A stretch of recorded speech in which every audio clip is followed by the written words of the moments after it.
Salam alaikum. Alors, troisième et dernière partie dans les protéines. Je vous verrai les protéines proprement dites. Alors, la structure, c'est quoi? C'est la condensation de plusieurs acides aminés. Qui marchent les peptides, acides aminés, Z, acides aminés, etc. Ça fera une chaîne polypeptidique.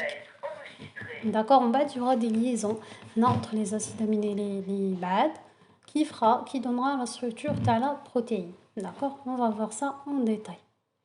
Alors, كيما شفنا في الجلوسيد كاين des protéines pures تسمى فيهم غير les acides aminés, c'est les holoprotéines, كاين qui sont hétérogènes par là d'hétéroprotéines. D'accord? Les holoprotéines qui نديرو لهم hydrolyse يعطونا غير les acides aminés.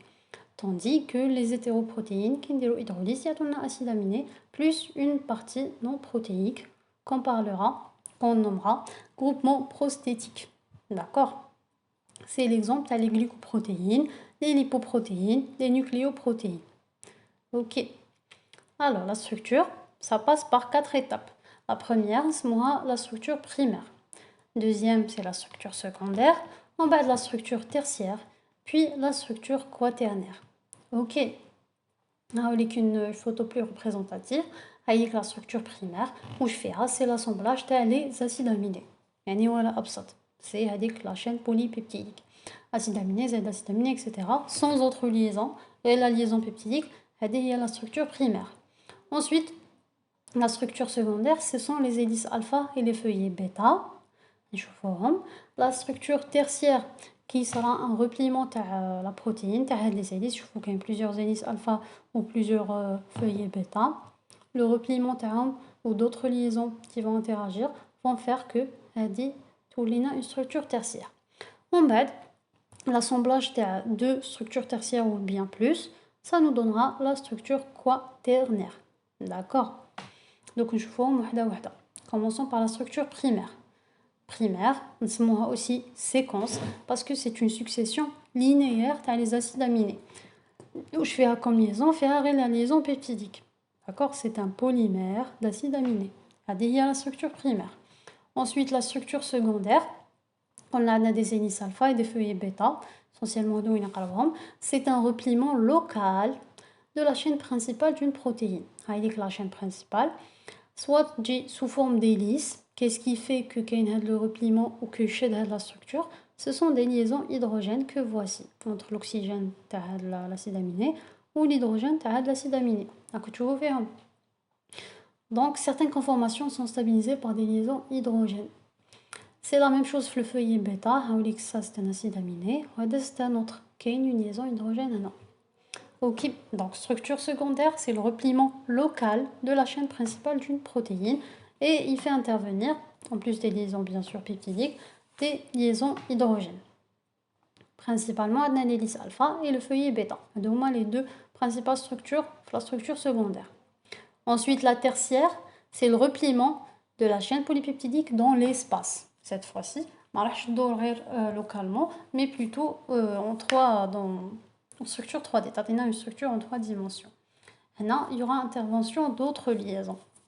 En plus de la liaison hydrogène, entre deux acides aminés BAD, à la base mais chez successifs, on aura d'autres liaisons qui vont intervenir, comme le pont disulfure, d'accord, entre cystéine et une autre cystéine, comme les liaisons ioniques, ok, comme les forces de Van der Waals, ils vont intervenir et attendent la structure tertiaire, qui est une structure 3D. Elle est stabilisée par différentes interactions, conduisant le plus souvent à la formation d'un cœur hydrophobe. Donc, l'objectif en fait de la structure, c'est que tout ce qui est acide aminé, chaîne latérale hydrophobe, un cœur hydrophobe. Ok, donc maintenant, ça fera intervenir les ponts disulfures, les liaisons ioniques, les liaisons hydrogènes et les interactions de Van der Waals. D'accord, à côté de une hélice alpha, un feuillet bêta, une autre hélice alpha et des feuillets bêta maintenant. Ok, c'est la structure tertiaire. Donc la dernière, c'est la structure quaternaire. Et il y a l'assemblage de au moins 2 chaînes polypeptidiques. D'accord, maintenant deux protéines avec structure tertiaire. Ok, 2 ou voire plus. Donc par des liaisons dites faibles. bien sûr, les liaisons entre les deux ou plus chaînes polypeptidiques ont de faible force, comme les liaisons hydrogènes, les liaisons ioniques, les interactions hydrophobes et les forces de Van der Waals. D'accord. On a l'exemple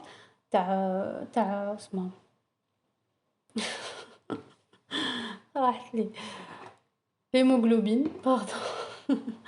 L'exemple de l'hémoglobine, la protéine qui est responsable de la couleur rouge, les globules rouges, ou les gaz, l'oxygène et le CO2. Je fais 4 sous-unités, comme vous le voyez ici. La sous-unité alpha ou alpha. Ou deux autres sous-unités bêta, mais je bouge l'alpha. Ok. Donc elle est formée de 4 sous-unités. Il y a la structure quaternaire. D'accord. Il fait l'atome de fer qui lui va transporter les gaz. Alors, une remarque, toutes les protéines ne sont pas nécessairement constituées de plusieurs sous-unités et ne possèdent par conséquent pas toujours de structure quaternaire. Donc, il y a des protéines qui ont la structure tertiaire. D'accord. Mais il y a chacun plusieurs chaînes polypeptidiques différentes. Ok. Il y a une seule chaîne polypeptidique. Ok. Voilà pour ce qui est des structures des protéines. Donc on va passer à ce qui nous intéresse vraiment là, en tant que botaniste. Et voilà. Ce sont les protéines végétales.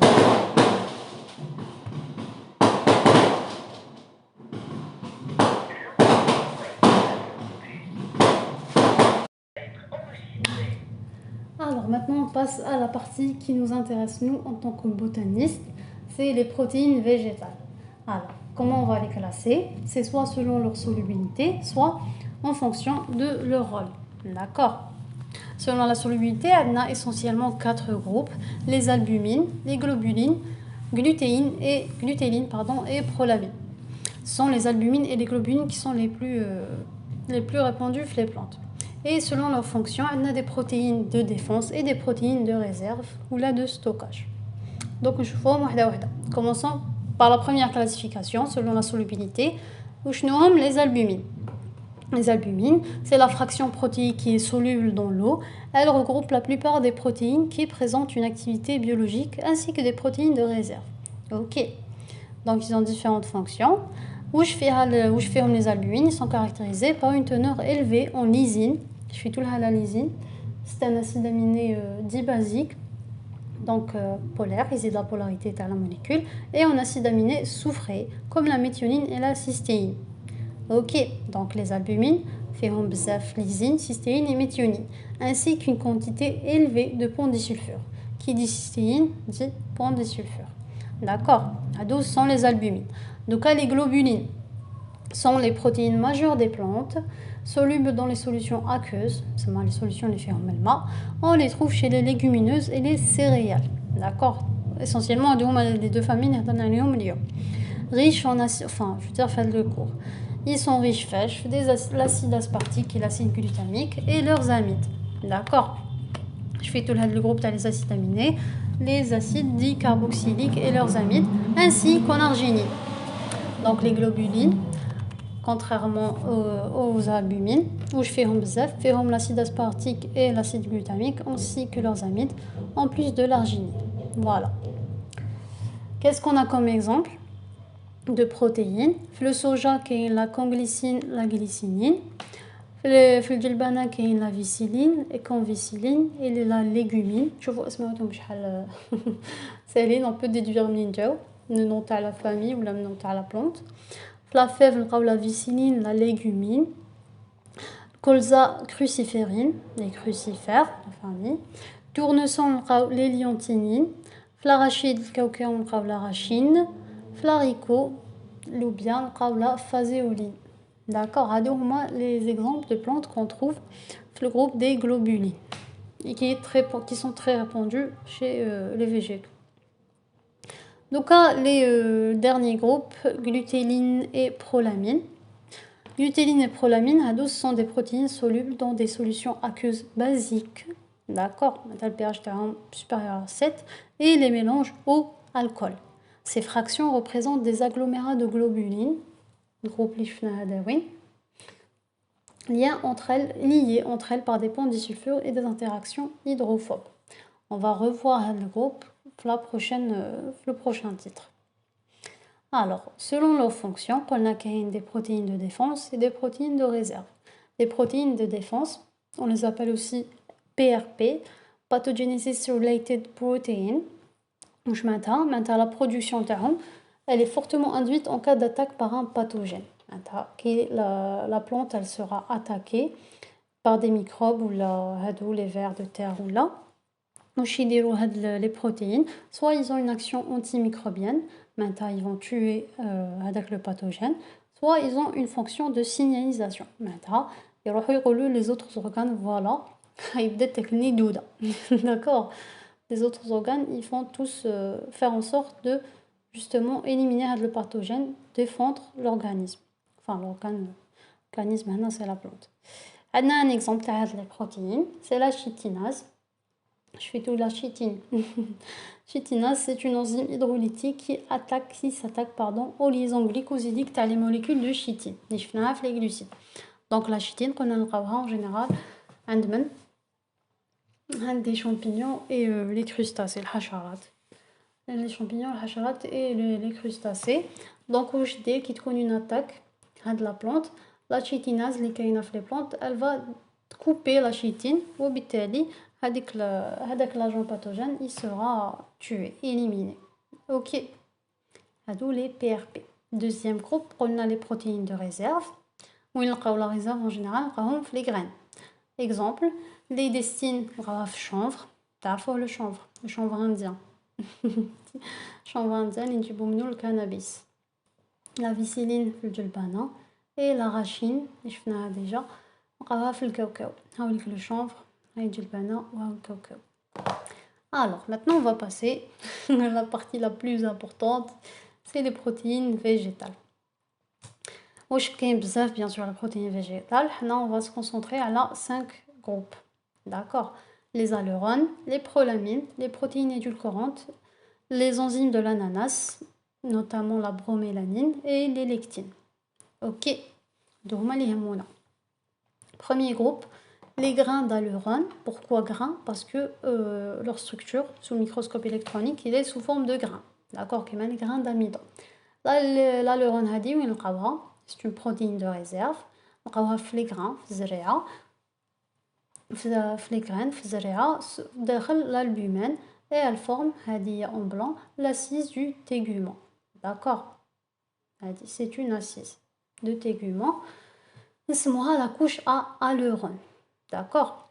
Stimulée par les hormones produites par l'embryon, la couche à aleurone va synthétiser des enzymes واش يديروا يروحوا يديغراديو l'amidon اللي كاين داخل l'albumène. Je vais t'oublier que l'objectif de l'amidon c'est un sucre de réserve.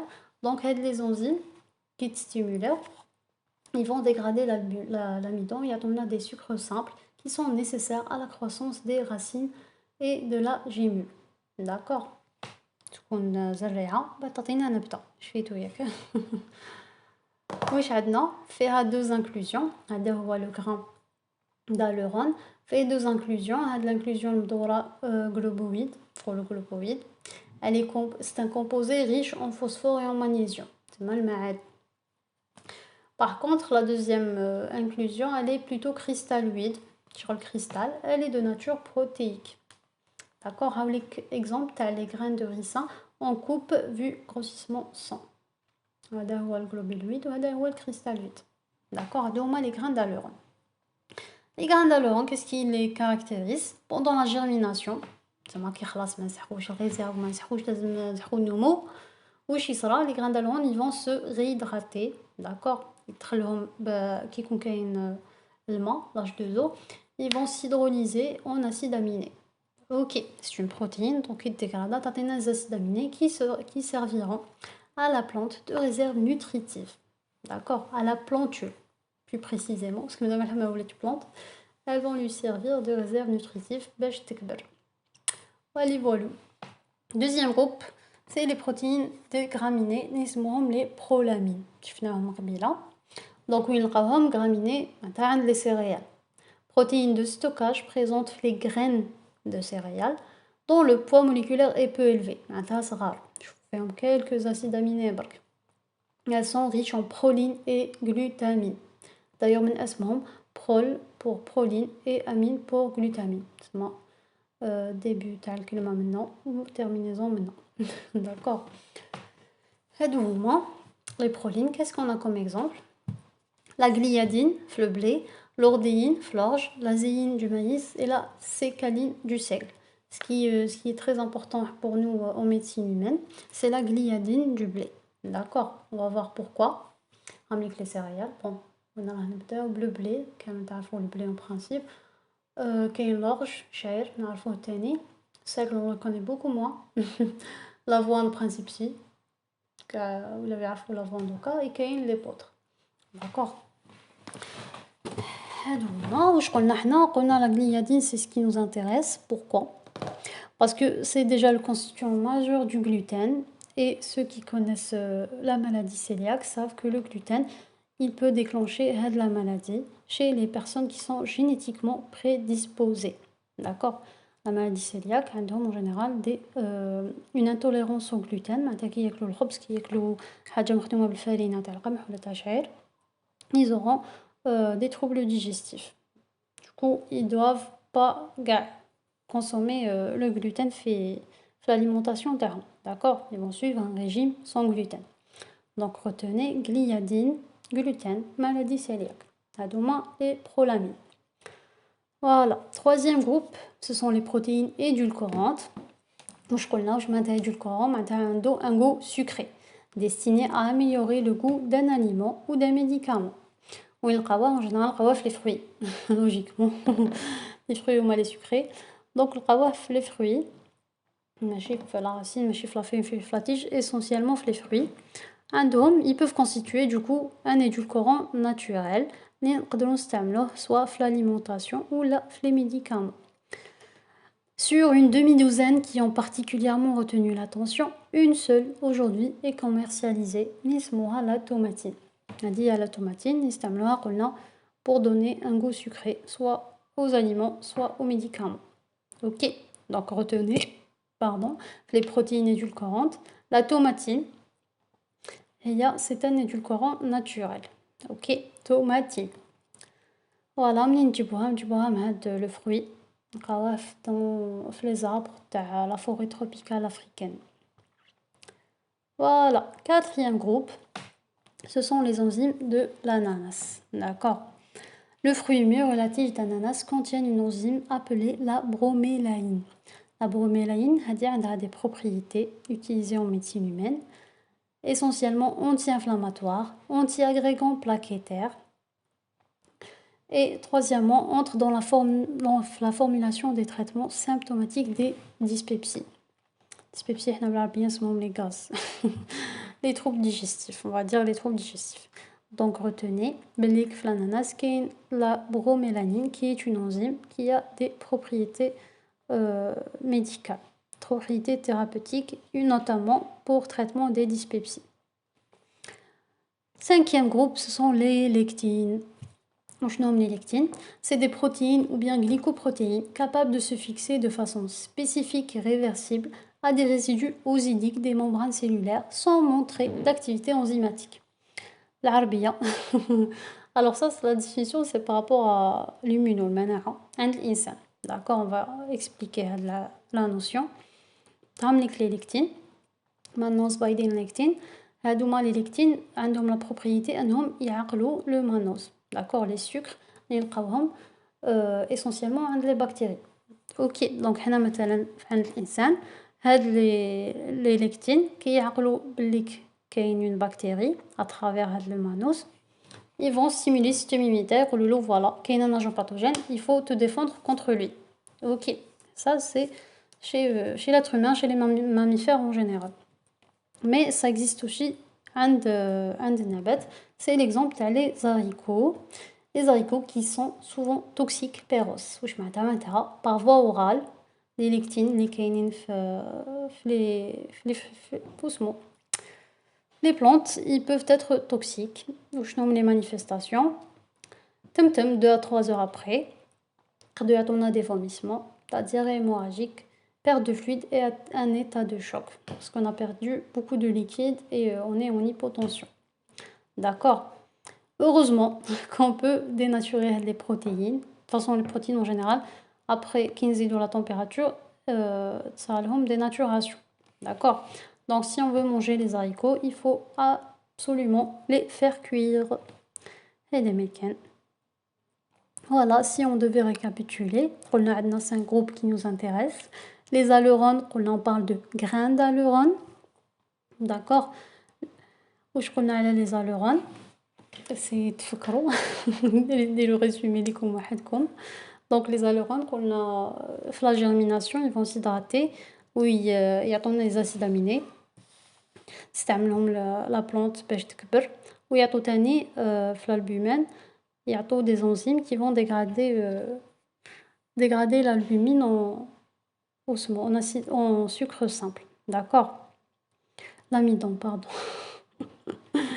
Ensuite, les prolamines, qu'on نلقاهم في les céréales, الحبوب, القمح, الشعير, etc. L'exemple type qu'on a à retenir, c'est la gliadine. C'est le constituant principal du gluten, responsable de la maladie cœliaque. Troisième groupe, on a les protéines édulcorantes, qui m'a la tomatine. C'est un édulcorant naturel. Le quatrième groupe, on a l'enzyme de l'ananas, essentiellement la bromélanine, qui a un effet contre les dyspepsies. Et dernier groupe, les lectines, qui sont toxiques par voie orale et il faut cuire les légumes avant de les manger, comme le cas des haricots. Voilà, conclusion. Je connais l'unité de base, c'est les protéines, ce sont les acides aminés. Ce sont des métabolites, à vous de me dire, des protéines primaires ou secondaires. Primaires, bravo.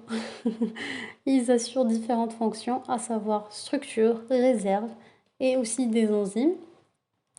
Utilisés في الماكلة ou في الدواوات peuvent être responsables de certaines pathologies, essentiellement c'est la maladie cœliaque. Voilà tout pour la partie protéines. Si vous avez des remarques, si vous avez des questions, vous pouvez les poser en commentaire. نجاوبكم إن شاء الله. Merci pour votre attention. نتمنى لكم التوفيق في les examens. Essayez de vous concentrer. وشفاو بلي c'est pas la note qui est plus importante, c'est plutôt de retenir les notions les plus importantes pour un pharmacien. Voilà, merci. في أمان الله.